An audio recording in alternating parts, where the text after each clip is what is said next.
The July 2025 Kill Team update. Rumors were swirling of a big shakeup with elites. Many teams are considered wildly powerful. What can be done to bring this game to balance? Well, not too much. No big sweeping shifts, no crazy, outlandish, identity-altering reconfigurations, but some nuanced and necessary adjustments. So, quick YouTube spiel. If you like tabletop games, the hobby, the strategy, and are new to the channel, maybe hit that subscribe button, maybe a thumb of some variety. Either way, let's dive into the shifting realm of Kill Team balance.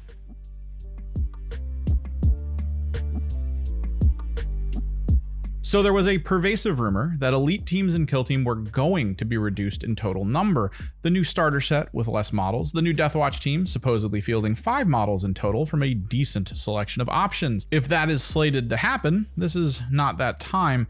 That isn't to say elites didn't get slightly reined in as they are. In particular, the core rules update has touched on one element that elite teams have been able to abuse: the guard action, an ability mostly used in the Gallowdark setting, although some operatives have abilities to use this anywhere. Looking at you, Phobos marksman.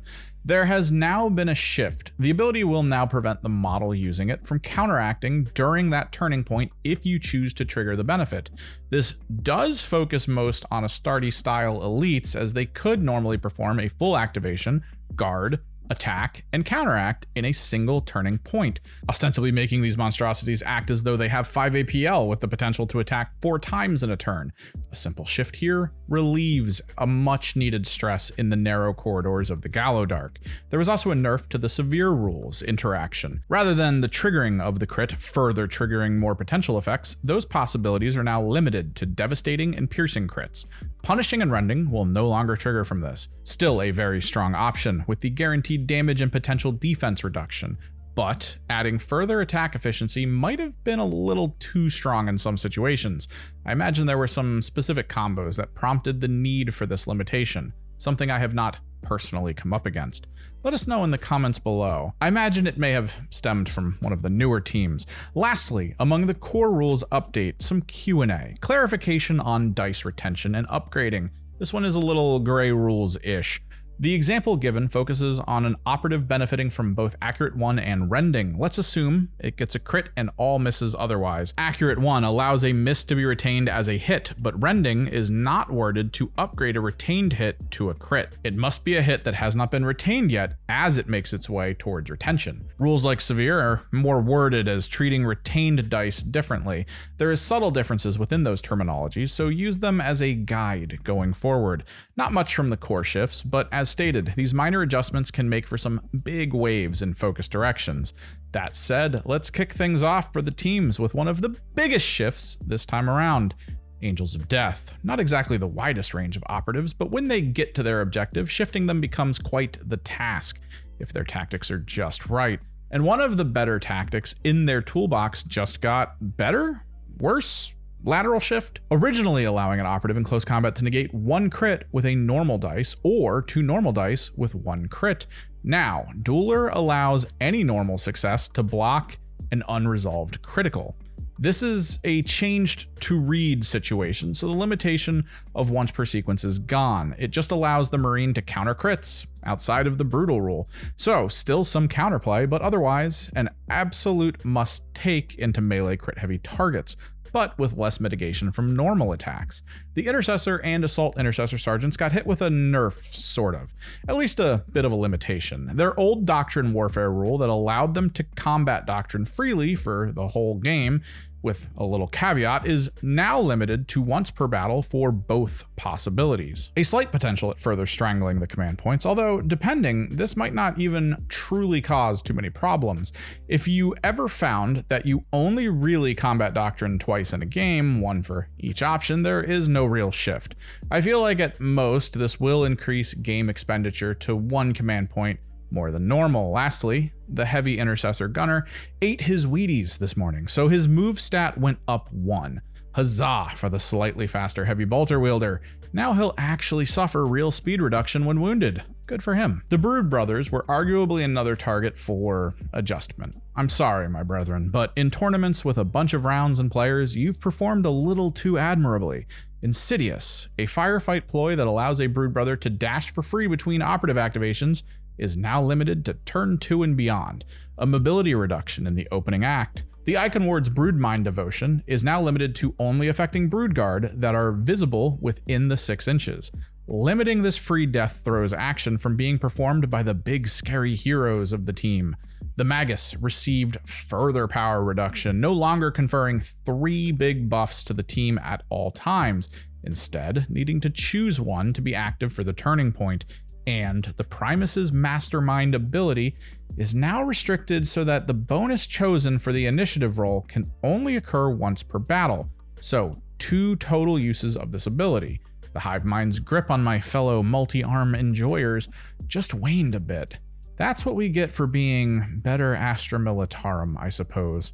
The Hunter Clade received some quality buffs. Specialist Gunner and Warrior choices have had their limits of 6 upgraded to 7 for people seeking a team with a bit more focus. Also, huge news! Triggering the Omnissiah's imperative will no longer harm your squishy worshippers of the Machine God. Pain from Devotion should be more fleshy Imperial focused, I agree. The Chaos Cults must have not quite hit their sacrifice quota this month, suffering a drop in quality. Their injury-ignoring strat ploy will now only work for the hit stat of weapons. Movement reduction will still be felt, making fleet and deformed wings a bit more useful. Barbed will also no longer persistently AoE damage enemies with each strike.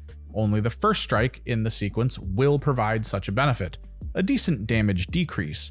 Well, when the gods give you lemons, you'll just have to find some new gods. The Goremongers also must not have done too well with their blood quota. Due to this, they will now heal less when using Rejuvenate, down from 2d3 to d3+1. The Blood Herald has also lost their protection from any potential dice damage source once per game to only a single normal damage retention. They do say that Khorne doesn't care from where the blood flows. The Hierotek, feeling depressed after the reveal of the shiny new Necron team on the horizon, have lost some of their greatest strengths. In particular, using Interstitial Command during a counteract, which was always funny. As well, the Time Splinter ability wielded by the Chronomancer has had its wings clipped. Now, allied operatives must be within 5 inches to have this teleport used on them. They can only return within 5 as well. If a comms device is involved, only the initial target gets the range increase benefit.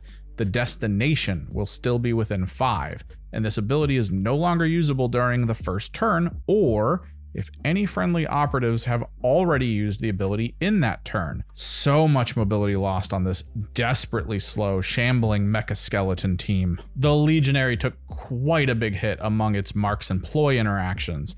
Fickle Fates no longer upgrading weapons with Balanced to Relentless. Balanced will be the hard limit for the Reaper Chain Cannon, just a little downgrade from Tzeentch. Blood for the Blood God has had its damage enhancements reduced to a maximum of 7. Butchers, Champions, Chosen, all reeling from the loss of 8 damage on crit. But it certainly makes the Legionary a little less intimidating into 8 wound enemies. At least they might get a hit in before crumpling like paper. Lastly, Implacable has been inverted. Originally, all Marines enjoyed injury-ignoring benefits, while Nurgle worshippers would also reduce piercing 1 weapon potential. Now the piercing help is for all, but Nurgle will shrug off issues from injury. Understandable, as that level of stat change prevention was certainly the much better potential of the two. Slaanesh was grateful for the prevention of speed loss. Khorne and Tzeentch, thankful for the lack of reduced accuracy. Seemed only right to give the unaligned the worse of the two options. The Navy Breachers finally got to see the light of a buff. They have been on quite the journey to get here. The Void Jammer's once per game Geist Skull Detonator was improved from Lethal 5 to Lethal 4. Very needed, as this thing only has a blast of 1 inch and 4 attacks, hitting for bolter damage. Its key element is the built-in stun, so critting is of paramount importance here. Outside of that, many of the operatives have all had their health increased. Most everything except for the little robot minions. Much needed survivability on this high quality Imperial team. We'll have to see how this simple stat change translates to victories accrued. The Nemesis Claw is a team I don't hear much about, although I imagine as the Legionary are rotated out of competitive, we might see a sudden burst of Nemesis players, as the teams are very interchangeable. So, some preemptive shifts here, perhaps. Midnight Clad now requires enemies to be further than 8 inches from the Marines for it to possibly get the obscuring benefit from this rule. So, a tiny taste of defensive reduction, as many strong pistols won't need to get much closer to have value. Return to Darkness also now limits the movement it provides between turns to 4 inches. You'll have to be more picky and choosy for how these Night Lords overextend, as you may not be able to truly save them from their aggression now. Lastly, the Visionaries' Prescience ability no longer stacks more and more points to be expended later for big benefits, so a bit of a loss on some side currency. The Novitiates got a slight damage nerf, potentially, and I truly mean slight. The Blazing Inferno ploy now requires that the crit damage not only be retained, but converted to damage, and not mitigated to nothing. It does make the critical damage more of a threat, so we'll probably see more people willing to sack 2 normal defense dice for 1 crit instead of taking out 2 normal hits for more damage reduction, as that burning debuff is a bit of a nuisance. But maybe not. That flamer hits a bit hard, so some might take the D3 risk. It's a bit better of a shot than a flat 4. Pathfinders, after a much needed buff that really didn't change much for them in the grand scheme, just got hit with a bit of a nerf. Recon Sweep is no longer usable in turn 1, preventing a chunk of the team from outflanking opponents early on the board, and the Grav Drone isn't as oppressive anymore. Its move limit no longer affects dash, and will treat other moves as though 2 inches were already used, but as a sort of buff to enemies under the influence of this aura, they won't suffer move reduction from accessible terrain rules, as well as the obstructing rule commonly seen on barbed wire. So, restrictive, but not overly so. Can certainly dash past the edge of the aura and move normally after if needed, so long as you're outside the range. The Phobos has a slight hit to deadly shots, once a key element to providing consistent damage by timing movements to occur after shooting. Now there is also a requirement that enemies are further than 6 inches from the attacking Phobos Marine. Not the worst. Plague Marines, on the other hand, did take quite the hit to one of their better defensive ploys, Contagion. The bullet point for this ploy, causing enemies within control range of Plague Marines to suffer stat reduction, is gone. Now you either have to have the 3 inches from the Icon Bearer, or 3 inches from any other Marine so long as the operative is poisoned. This doesn't mean running in and poisoning an operative in melee will discard a bunch of retained dice from the injury during that fight action, which was kind of the whole point of the control range function. It was probably one of the bigger benefits of this ploy. So a decent shift for needing targets to be bulk poisoned as fast as possible, or just frontlining with the Icon Bearer a bit more. The Sanctifiers taking more shifts in the journey to becoming not so scary against the uninitiated. The Confessor's dreaded large-scale move takes another hit this time around in the form of limiting the move to 3 inches. Basically a bunch of dashes, sort of. Certainly not as imposing as having a ton of models just suddenly in your face. The Reliquant now also requires vision when trying to allow a dying ally to perform an action, so no through-wall shenanigans, and the Team Blaze rule has matched the Novitiates in requiring the damage would actually be inflicted with the critical success to cause the debuff, rather than just happening on retention, so a bit more counterplay potential. The Scouts had their Emboldened Aspirant ploy slightly adjusted in its wording, maybe to clear up some gray. The trigger occurs after rerolls are completed instead of the roll attack step, and the result, if all else is set, allows the retention of 1 normal as a critical.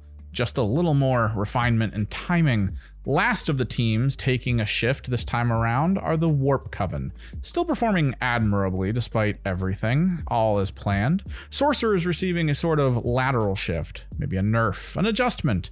Their Copish weapon has had its attacks reduced from 5 to 4, but Balanced is added to the lethal 5 weapon roll, so less potential dice to work with, but more efficiency through free rerolls. Certainly changed their bracket of what they are good into, slightly. The Brotherhood of Sorcerers ploy also lost access to Ceaseless, upgrading from Balanced under its influence, not unlike the Legionary shift.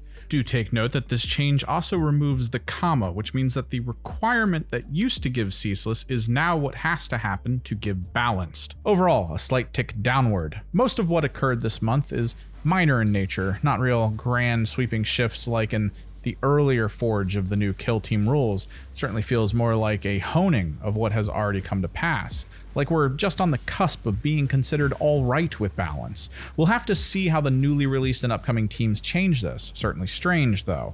With everything pointing towards a reduction in on-field units for elite teams, for that not to occur here might imply a couple things. Either the change will fully occur closer to or after the Deathwatch release, or elites as they are now just seem to be fine. Which begs the question, how powerful will a 5-man Deathwatch team feel to play into if that is truly the on-field limit for those characters? At least that's what I remember them saying, but that could have just been me mishearing something in that reveal trailer. Let me know in the comments below. Does this also mean elites going forward will find themselves more focused on 5-man teams, maybe relying on the competitive phase-out occurring for the next couple of years?